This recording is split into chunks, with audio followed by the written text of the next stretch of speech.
Welcome, I'm Georgie Frost. Today I'm talking to Sebastian Olbert and Phil Roux from global strategy consultancy L.E.K Consulting. Since 1983, their worldwide practice, spanning the Americas, Asia Pacific and Europe, has guided leaders across all industries, from global corporations to emerging entrepreneurial businesses and private equity investors. Key to that growth is digital transformation. Welcome to you both. Let's start with the basics. What do we mean by transformation? Business transformation can be seen as a survival elixir for companies. So the speed and need to transform is increasing with the ever faster changing environment, be it business, social, or political wise. And if a company is not adapting to that, it will go out of business. So even Charles Darwin mentioned that it is not the strongest species who will survive, nor the most intelligent one.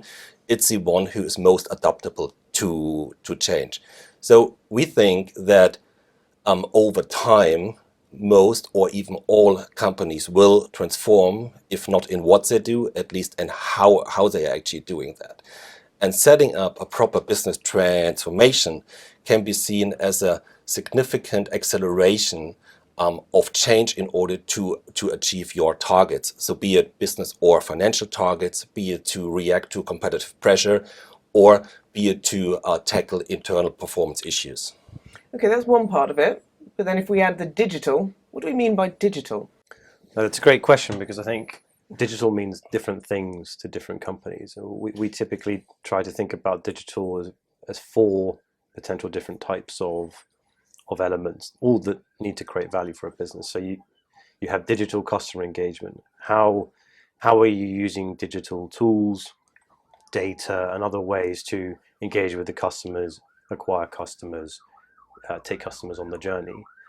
The second one is digital products. How are you creating new products? And that can be in any industry, all the way through to heavier industries, industrial industries, where you might not think digital has a place as a product, but you can see that in remote maintenance and lots of other opportunities. Then you have digital ways of working. This can be anything from automation of processes through to just the way we engage. You know, we live in a post-pandemic world with high levels of virtual engagement. So that's a big part of it. And then the fourth one is digital operations. So how are you using digital to automate or improve the effectiveness of your operations? Okay, putting those two parts together, what is digital transformation? Yeah, so a digital transformation is effectively transforming the business, leveraging these different digital dimensions, ultimately to create value. I mean, the basic economic principles are not different here. This is a transformation to create value for a business, for shareholders. So what that really means is a digital transformation is about understanding how digital fits into your strategy and how it's going to enable you to reach your objectives as part of that strategy. So what does a digital transformation entail? What does it mean for a company to go through that process? It's quite a complex undertaking. I mean, it's quite interesting. If you look at data on productivity of particularly Western economies, despite the vast improvements in digital, in technology, the productivity has not changed much in that same time frame. So that suggests that it's a real challenge to really get the benefits of what digital can give companies, and that challenge comes in many different ways. It's first of all just leaders really understanding and crystallizing what does digital mean for my organization. That's not always easy, given there's so many different ways to define digital. Things can get stuck quite early on in your innovation of those digital ideas. That's often because it's very difficult sometimes to understand what's the return on investment of that digital. People can become impatient with innovation quite quickly. And then there's the classic transformation challenges. Have I got a good plan? Is it clear? As I execute that plan, have I brought people along? Are people clear on how am I going to actually get the value? Am I seeing the benefit arising? at the end of the day, I mean, the data we've seen suggests, a good 2/3 of transformations will fail because either the plan is not good enough, or the transformation execution has not been given enough commitment, enough resources, and that starts from the leadership all the way down through to engaging people in the organization. Goodness, 2/3 fail. That's a big number. So how then do you achieve success and you don't become one of those bad statistics? Yeah, so what we've found through our experience is you've really got to think about 3 elements here. So, and we call it the winning triad. It's business strategy, as we've mentioned before. It's people, and then it's obviously the technology as well. So it's a combination of those 3. So when we talk about business strategy, so as I said, that's about being really clear how those different elements of digital fit into your strategy, right? What are your where to play choices? So how does digital affect that? Is it going to change the kind of customers I target? Is it going to change the markets I enter? Is it going to change what I offer them? How to win? How is digital going to enhance my value proposition? How is it going to make my offering more attractive? I could be an industrial company and I'm now offering remote training and remote install, so the customer gets his product quicker and they pay less for maintenance and things like that. And how to configure. So how am I using digital to enhance my organizational effectiveness? How is it changing the roles my talented people play? Is it less about the very simple manual tasks, and they can be automated? Now I can lift up my employees and give them more interesting tasks. Does it mean I can reduce costs? Can I create value somewhere and reinvest it somewhere else? So all of those 3 elements are really critical. On the people aspect, this is the really critical part. So it comes down to people first.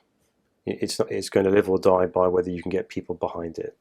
An open and innovative culture, the ability to fail, embracing partners. So don't think you can do it all yourself. Leverage the partners out there that you have. IT really is a business partner. Right? It's a strategy-led thing, but you really need to be closely tied to your IT people. And finally, there will be some key elements of the organization you'll need to adapt: governance layers, incentive structures, and the way you make decisions. And then on the technology side, I mean, that's not a silver bullet. You can't just find a piece of technology and it transforms your business. But it is important. So we shouldn't forget that selection is key. So it really comes down around a business needs first selection of tools. You don't go for the shiniest, coolest tool that's out there. You say what will really meet our needs at a cost that means the return gives you the opportunity to have sustainable use of that technology. If it's going to break the bank, it's going to fail.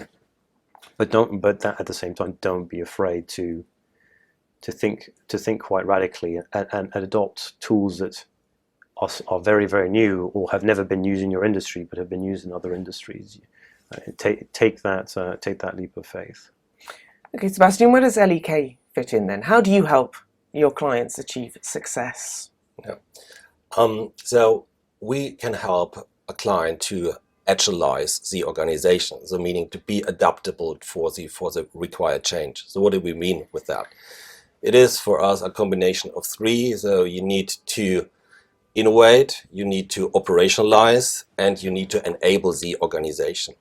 So looking first at the innovate piece. So we there again see 3 major ingredients, which is first that you need to set direction and create the required mindset within the organization.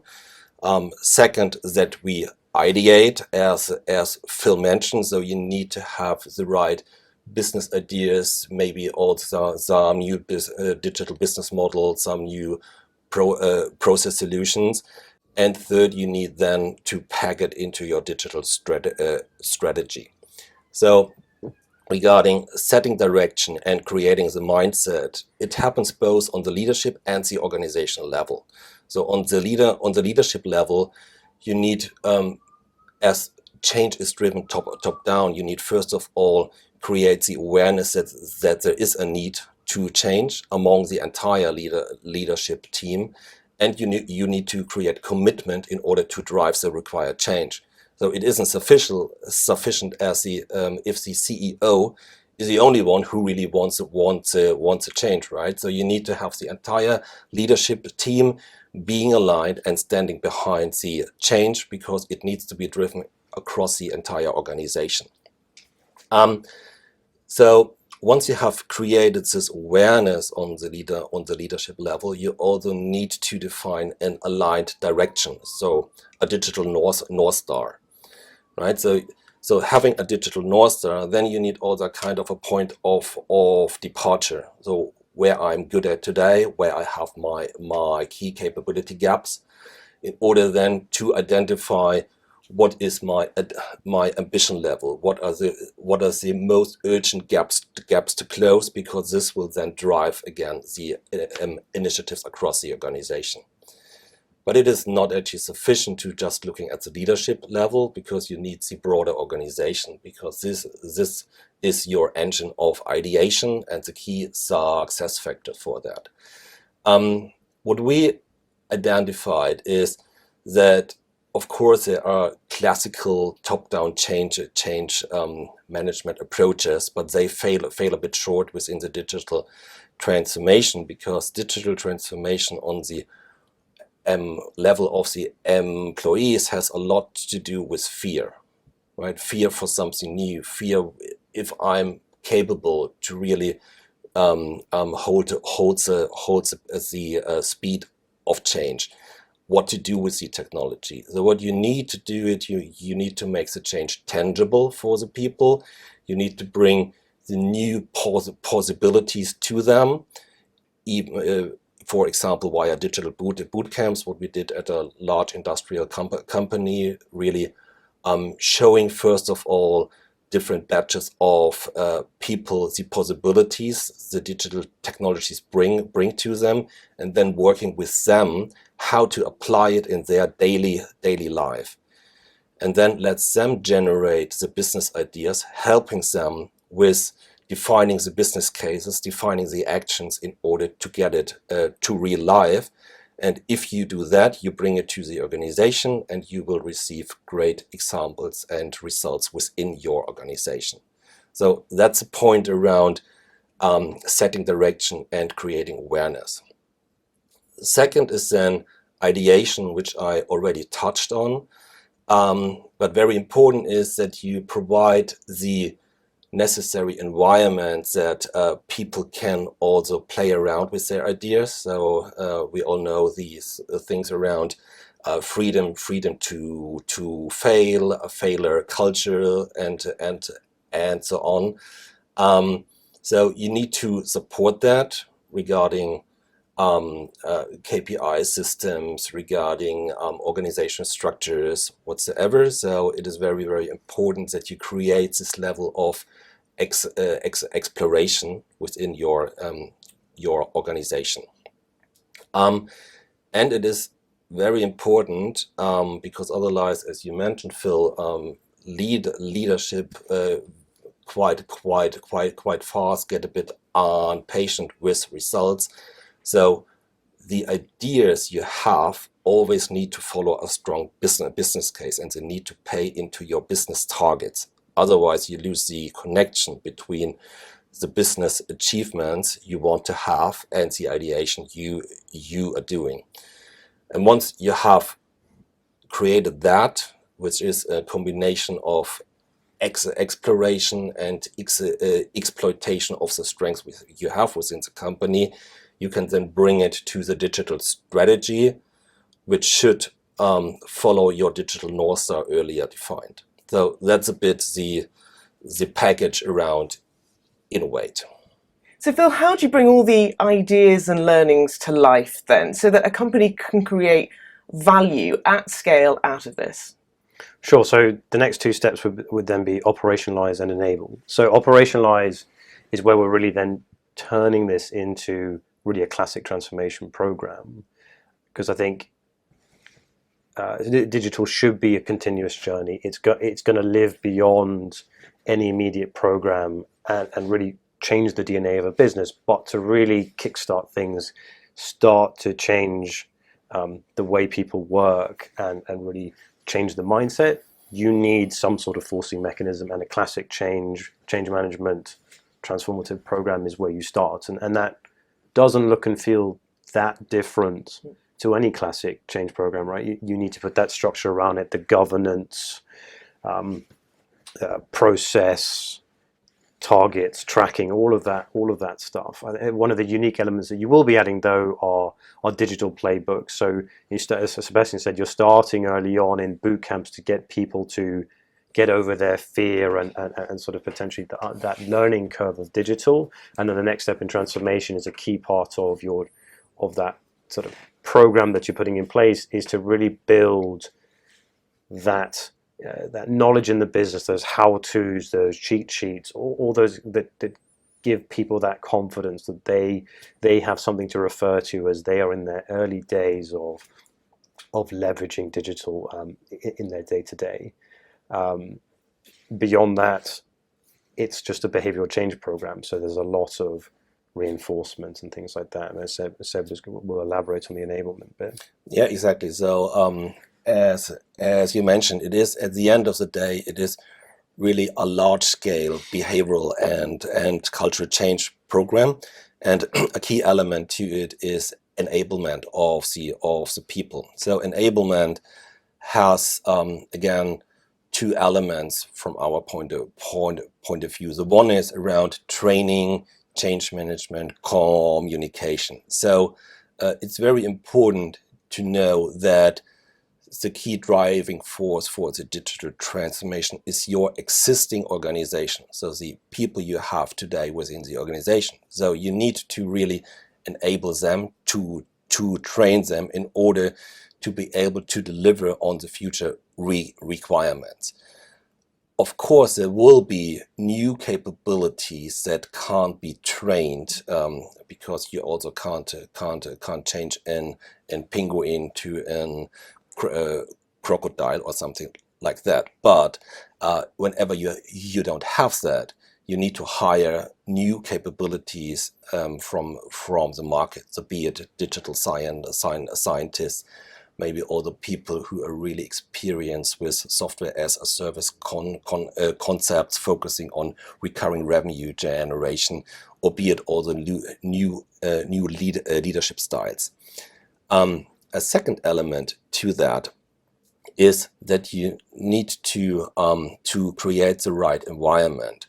So meaning you need to touch on the governance structure, right? So while it is quite easy to have pilots running within a distinct area of the organization, but not affecting the core of the organization, you can include there new ways of working, cross-functional teams, stepping away from existing KPIs and using OKRs or something like that.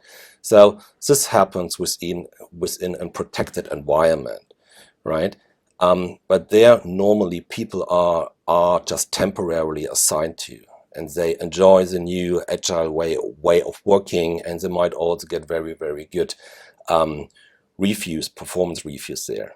But then after a while, they come back to their original organization, right, where you still have often a quite hierarchical structure. And if, for example, a bonus system is not changed, and you have been for 9 months in a pilot, and then you return to your original organization where you get reviewed from, it will be quite frustrating for you, right? So if you just live in the pilot world, you create a kind of a two-mode operation within the organization, and it's very, very difficult and often frustrating for the people to move from one world to to the other. So at the end of the day, what you need to do is also to break through the organizational ceiling and also changing over time the organization structure of your core.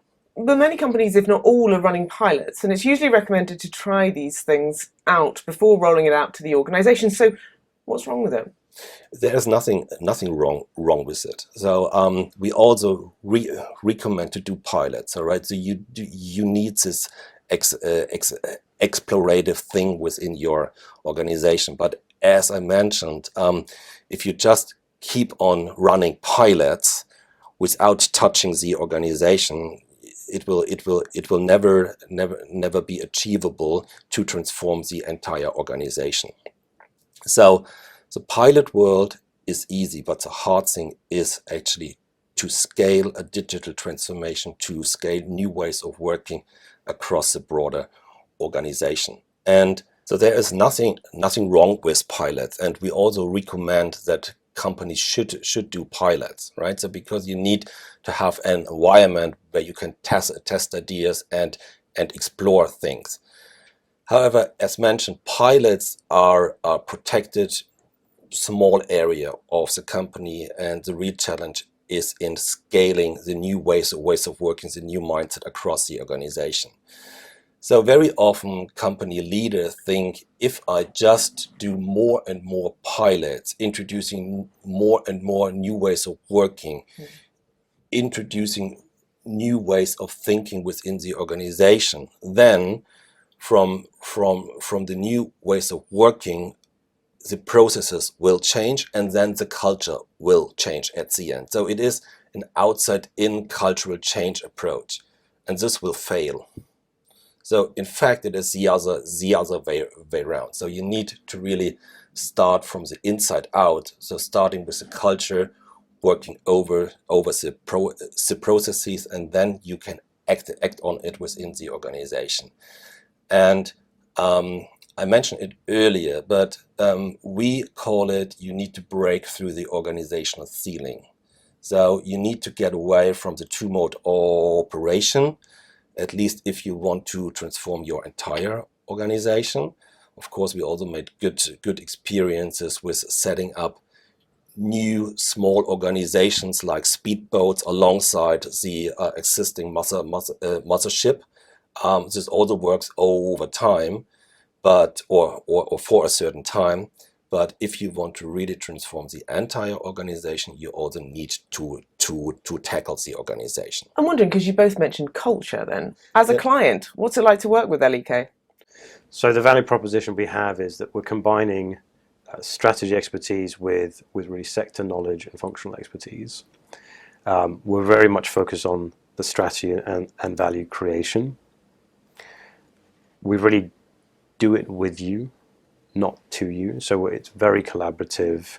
We really get to know your business and help you understand how digital is going to really work for you. And we do that by pulling together a team across multiple disciplines within our sector practices, within the organization practice. So bring in the organizational experts within our digital practice, and external experts where we need to. So we're really bringing you the best of breed and pulling that together, including helping you select the right IT providers ultimately when at the right point in time. And we're just a very easygoing and nice bunch of people. So we think that matters when you're doing a change program and really having to get to know and work alongside employees at all levels of an organization. We've covered a lot of ground. Give us some key takeaways, if you would, for our audience. So the key takeaways are: digital must enable strategy. So that's very, very important. Second is, as we mentioned, digital needs to be defined clearly. So what do we mean with that? And we talked about the digital pillars earlier. Then the pace of transformation needs to be high without losing the organization. But there is an imperative to really hold against the fast changing environment. So we think as L.E.K, we can really help companies because we will hold focus on the value creation, on the business side of things, by understanding the technology and, of course, the people side. And we will help you with engaging the organization on the leadership and the organizational level.